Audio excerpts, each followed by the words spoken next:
And we're ready for the snake. Step off to the side. We'll just sit.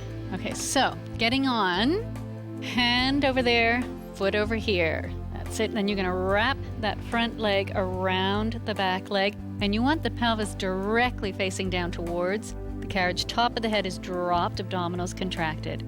We're going to do just a prep to begin with. So inhale, you press out to one long, hip extensors really work here, just to really open up that hip, and then bring it back in. So one long line. Then we take that long line into extension, thoracic extension. And really being careful that there isn't any sinking in that lower back. Now, contract the abdominals and pull it in. One more time, John.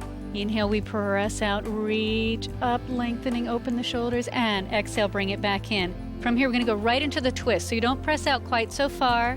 Now from here, obliques work, and really bring that pelvis right under, even more. Rotate it. That's it, John. Now bring it back.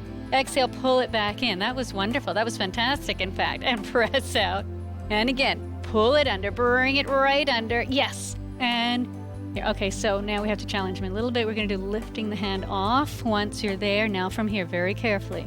Rotate. And then just to show you can, the hand lifts. Yes. And put it down. Rotate back. Exhale. Pull it back in. Okay, let's even you up on the other side. So this is a challenging exercise, and it's very important that you really use the power of your hip extensors, abdominals to stabilize that pelvis on the femur as you go, so you're sort of free through that upper mid-back. Let's do it. And getting on safely.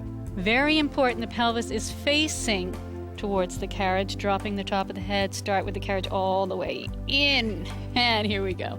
Inhale, let's do neutral to begin with, one long line. And bring it back in. Then from here, really get that pelvis neutral, long, long, long, and then open, and then exhale, pull it back in. One more time with the snake. So we reach and really start to work through here, abdominals contract, and then pull it back in. Now the twist, so you're not going to go quite so far out. Now you really rotate, pull the pelvis under, and notice it is getting lower to the carriage, and he's really pulled under, and then abdominals work to pull back. One more time. So you press out, not quite so far. Now, start to pull it in. Movements from the shoulder. If you go too far out, it's too much work on the shoulder, and you'll lose it as you start to rotate. Now we take the hand off. Rotate. So this shoulder rest is quite close to John. If it gets too far out, it's too hard to control. Wonderful. Should have clapped at that point. Missed it. Okay. Step off to the side.